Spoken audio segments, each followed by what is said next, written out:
നമസ്കാരം. ഒരു ബിസിനസ്സിലെ വിജയം അതെന്താന്ന് ചോദിച്ചാൽ നമ്മളെല്ലാവരും ആദ്യം എന്താ പറയാ, ലാഭം അല്ലെങ്കിൽ മാർക്കറ്റ് ഷെയർ, ഇതൊക്കെ തന്നെയാവും അല്ലേ? പക്ഷെ ഇന്ന് നമ്മൾ സംസാരിക്കാൻ പോകുന്നത് ഇതിനേക്കാളൊക്കെ ആഴത്തിലുള്ളൊരു കാര്യത്തെക്കുറിച്ചാണ്. ശരിക്കും ഒരു ബിസിനസ്സിനെ വർഷങ്ങളോളം, ഒരുപക്ഷെ തലമുറകളോളം നിലനിർത്തുന്ന ആ ഒരു അടിസ്ഥാന ശക്തിയെപ്പറ്റി. അപ്പോൾ B2B ഈ വാക്ക് കേൾക്കുമ്പോഴേ നമ്മുടെ മനസ്സിൽ വരുന്നത് ബിസിനസ് ടു ബിസിനസ് എന്നാണ്, അല്ലേ? പക്ഷേ നമ്മൾ ഇന്ന് ഈ നിർവചനത്തെ ഒന്ന് പൊഴിച്ചെഴുതാൻ പോവുകയാണ്. യഥാർത്ഥത്തിൽ ഈ ബിസിനസ് ഇടപാടുകൾക്കൊക്കെ അപ്പുറത്താണ് ശരിക്കുള്ള വിജയമിരിക്കുന്നത്. കുറച്ചുകൂടി ആഴത്തിൽ ചിന്തിച്ചാൽ B2B എന്ന് പറഞ്ഞാൽ അത് ബിലീഫ് ടു ബിലീഫാണ്. അതായത് വിശ്വാസത്തിൽ നിന്ന് വിശ്വാസത്തിലേക്ക്. ഒരു കമ്പനി മറ്റേ കമ്പനിയെ ശരിക്കും ആത്മാർത്ഥമായി വിശ്വസിക്കുമ്പോഴാണ് ഒരു യഥാർത്ഥ പാർട്ട്ണർഷിപ്പ് ഉണ്ടാവുന്നത്. വെറും ഇടപാടല്ല, ഒരു ബന്ധം. ഇതിൻ്റെ ഒരു കാതൽ എന്താണെന്ന് വെച്ചാൽ അത് വളരെ ലളിതമാണ്. ശരിക്കും വിജയിക്കുന്ന കമ്പനികളെന്ന് പറയുന്നത് ഏറ്റവും വലിയ കമ്പനികളല്ല, മറിച്ച് ഏറ്റവും കൂടുതൽ വിശ്വാസം നേടിയെടുത്ത കമ്പനികളാണ്.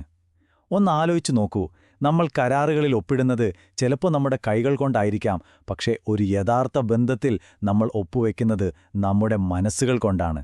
ആ വ്യത്യാസം വലുതാണ്. പക്ഷേ പലപ്പോഴും നമ്മൾ കാണുന്നൊരു കാഴ്ചയുണ്ട്. പല കമ്പനികളും സ്വന്തം വളർച്ചയെക്കുറിച്ച് മാത്രമേ ചിന്തിക്കാറുള്ളൂ. ഞാൻ വളരണം, എനിക്ക് ലാഭം കിട്ടണം, അത്രമാത്രം.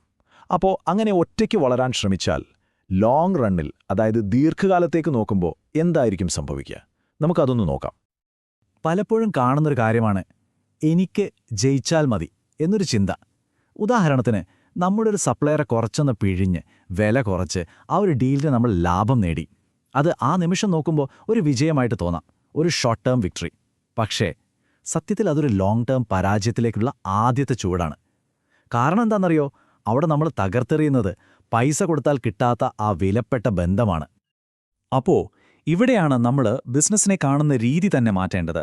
പലരും വിചാരിക്കുന്നത് പോലെ ബിസിനസ് ഒരു കാർഡൊന്നുമല്ല, അവിടെ വലിയവൻ ചെറിയവനെ വിഴുങ്ങുന്നൊരു സ്ഥലമല്ലാതെ.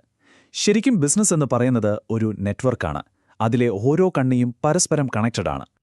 ഇതിനെ നമ്മുടെ വീട്ടിലൊരു വൈഫൈ നെറ്റ്വർക്ക് പോലെ ഒന്ന് സങ്കല്പിച്ചു നോക്കൂ. നമ്മുടെ ലാപ്ടോപ്പിന് മാത്രം നല്ല സിഗ്നൽ കിട്ടിയിട്ട് കാര്യമുണ്ടോ? ഇല്ല. മൊത്തം നെറ്റ്വർക്ക് സ്റ്റേബിൾ അല്ലെങ്കിൽ വീട്ടിലെ ആർക്കും നല്ല സ്പീഡ് കിട്ടില്ല. അതുപോലെ തന്നെയാണ് ബിസിനസ്സിലും. നമ്മുടെ ആ നെറ്റ്വർക്കിലെ ഒരു കണ്ണി, ഒരു സപ്ലയറോ ഒരു പാർട്ട്ണറോ വീണുപോയാൽ അതിൻ്റെ ഒരു പ്രകമ്പനം എല്ലാവരിലേക്കും എത്തും. അപ്പോൾ ഈ ഒരു ഭാഗത്ത് നിന്ന് നമ്മൾ ഓർത്തു വെക്കേണ്ട ഏറ്റവും പ്രധാനപ്പെട്ട പാഠം ഇതാണ്: ഒറ്റയ്ക്ക് വളരാൻ ശ്രമിക്കരുത്, ഒന്നിച്ചു വളരുക. കാരണം അതിലാണ് ശരിക്കുമുള്ള കാലങ്ങളോളം നിലനിൽക്കുന്ന വിജയം ഒളിഞ്ഞിരിക്കുന്നത്. ഇനി നമുക്ക് അടുത്ത ഒരു പ്രധാനപ്പെട്ട വിഷയത്തിലേക്ക് കടക്കാം. ഇത് ഓരോ ബിസിനസ്സും ഓരോ ലീഡറും സ്വയം ചോദിക്കേണ്ട ഒരു ചോദ്യമാണ്. നിങ്ങൾക്ക് വേണ്ടത് അധികാരമാണോ അതോ സ്വാധീനമാണോ? പവറാണോ ഇൻഫ്ലുവൻസ് ആണോ? ഈ പവറും ഇൻഫ്ലുവൻസും തമ്മിൽ ആകാശവും ഭൂമിയും പോലത്തെ വ്യത്യാസമുണ്ട്. പവർ അല്ലെങ്കിൽ അധികാരമെന്ന് പറയുന്നത് പലപ്പോഴും താൽക്കാലികമാണ്. അത് വരുന്നത് ഭയത്തിൽ നിന്നും കൺട്രോളിൽ നിന്നുമാണ്. ഞാൻ പറയുന്നത് കേൾക്കണം എന്നൊരു ധാർഷ്ട്യമുണ്ടതിന്. പക്ഷെ സ്വാധീനം അങ്ങനെയല്ല, അത് ബഹുമാനത്തിൽ നിന്നുണ്ടാകുന്നതാണ്. അത് ബന്ധങ്ങളെ കൂടുതൽ ശക്തമാക്കും. ഏറ്റവും പ്രധാനപ്പെട്ട കാര്യം, കാലം പോകുന്തോറും അത് കൂടിക്കൂടി വരും, ഒരു കോമ്പൗണ്ട് ഇൻട്രസ്റ്റ് പോലെ. അപ്പോൾ സ്വാധീനമുള്ളൊരു കമ്പനിയെ നമുക്കെങ്ങനെ തിരിച്ചറിയാം? സിമ്പിളാണ്.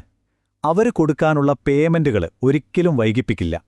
ക്വാളിറ്റിയുടെ കാര്യത്തിൽ ഒരു കോംപ്രമൈസിനും തയ്യാറാവില്ല. എന്തെങ്കിലും ഒരു പ്രശ്നം വന്നാൽ മറ്റുള്ളവരെ കുറ്റം പറയുന്നതിനു പകരം ഇതെങ്ങനെ പരിഹരിക്കാം എന്ന് നോക്കും. പിന്നെ അവർ വലിയ വലിയ പരസ്യങ്ങൾ കൊടുത്ത് മാത്രമല്ല ഒരു ബ്രാൻഡായി മാറുന്നത്, അവരുടെ സൽപ്പേര് കൊണ്ടാണ്, റെപ്യൂട്ടേഷൻ കൊണ്ടാണ്.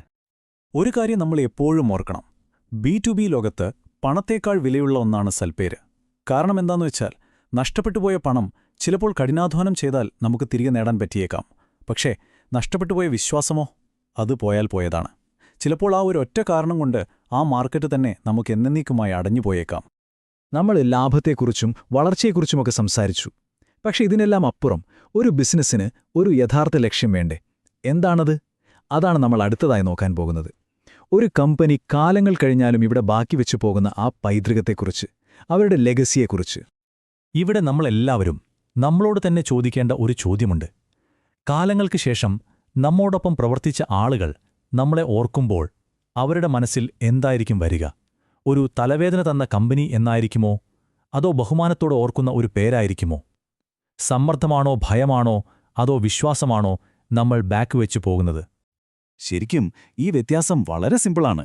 ഒരു ഇൻവോയ്സ് കൊടുത്തു, പണം വാങ്ങി, അവിടെ തീരുന്ന ബന്ധം. അതൊരു വെറും ഇടപാട് മാത്രമാണ്, ഒരു ട്രാൻസാക്ഷൻ. എന്നാൽ ആ ഇൻവോയ്സ് കൊടുത്തതിന് ശേഷവും വിശ്വാസത്തോടെ തുടരുന്നൊരു ബന്ധമില്ലേ, അതാണ് യഥാർത്ഥ ലെഗസി. അതാണ് നമ്മളുണ്ടാക്കിയെടുക്കേണ്ട പൈതൃകം. കാരണം ഒരു മികച്ച കമ്പനി വെറും പ്രോഡക്റ്റുകൾ മാത്രമല്ല ഉണ്ടാക്കുന്നത്, അവർ പുതിയ നിലവാരങ്ങളാണ് സൃഷ്ടിക്കുന്നത്. അവർ പ്രവർത്തിക്കുന്ന ഇൻഡസ്ട്രിയെ മൊത്തത്തിൽ അവർ ഉയർത്തുന്നു. ഒരു തരത്തിൽ പറഞ്ഞാൽ ആ മാർക്കറ്റിലെ നിശബ്ദരായ ടീച്ചർമാരാണവർ. അപ്പോ ഇത്രയും നേരം നമ്മൾ പറഞ്ഞ ഈ യഥാർത്ഥ വിജയത്തെ നമുക്ക് എങ്ങനെ അളക്കാൻ പറ്റും? ഇതിനൊരളവുകോലുണ്ടോ? ഉണ്ട്. വളരെ ലളിതമായ പക്ഷെ വളരെ ശക്തമായൊരു ഉദാഹരണത്തിലൂടെ നമുക്കത് മനസ്സിലാക്കാം. ഈയിടെ ഒരു സപ്ലയർ മീറ്റിംഗിൽ വെച്ച് ആളുകൾ 2 കമ്പനികളെപ്പറ്റി സംസാരിക്കുന്നത് ഞാൻ കേട്ടു. ആദ്യത്തെ കമ്പനിയെക്കുറിച്ച് ഒരാൾ പറഞ്ഞത് ഇങ്ങനെയാണ്: ഓ, അവര് ഭയങ്കര ടഫാ, ഡീല് കിട്ടും, പക്ഷേ കൂടെ ഒരു തലവേദന ഫ്രീ ആയിട്ട് കിട്ടും. പക്ഷേ രണ്ടാമത്തെ കമ്പനിയെക്കുറിച്ച് കേട്ടതോ? അവരുമായി വർക്ക് ചെയ്താൽ മതി, രാത്രി നമുക്ക് സമാധാനമായിട്ട് കിടന്നുറങ്ങാം. നിങ്ങൾ തന്നെ ഒന്ന് ആലോചിച്ചു നോക്കൂ, വർഷങ്ങൾ കഴിയുമ്പോൾ ഈ 2 കമ്പനികളിൽ ആരായിരിക്കും ശരിക്കും വിജയിച്ചു നിൽക്കുക? ഉത്തരം വളരെ വ്യക്തമാണല്ലേ? കാരണം മാർക്കറ്റ് അവസാനം ഒരൊറ്റ കാര്യമേ ഓർത്തുവെക്കൂ: ആരുടെ കൂടെ ജോലി ചെയ്യാനായിരുന്നു എളുപ്പം. ആ ഒരു എളുപ്പം അതുതന്നെയാണ് ഇന്നത്തെ കാലത്തെ ഏറ്റവും വലിയ കോമ്പറ്റേറ്റീവ് അഡ്വാൻറ്റേജ്. അപ്പോ അവസാനം ഒന്നേ പറയാനുള്ളൂ: യഥാർത്ഥ വിജയത്തിന്റെ അളവുകോൽ എന്ന് പറയുന്നത് നിങ്ങളുടെ കമ്പനി എത്ര വലുതായി എന്നതല്ല, മറിച്ച് നിങ്ങൾ കാരണം വേറെ എത്ര കമ്പനികൾ വളർന്നു എന്നതാണ്. ഒരു നാൾ ഈ വിപണി നിങ്ങളെ ഓർക്കുമ്പോൾ, ഓ, അതൊരു വലിയ കമ്പനിയായിരുന്നു എന്ന് പറയുന്നതിലല്ല കാര്യം. പകരം ആ കമ്പനിയുള്ളതുകൊണ്ട് ഞങ്ങൾ വളർന്നു എന്ന് കേൾക്കാൻ കഴിയണം. അതാണ് യഥാർത്ഥ വിജയം. അതാണ് കാലത്തെ അതിജീവിക്കുന്ന ലെഗസി.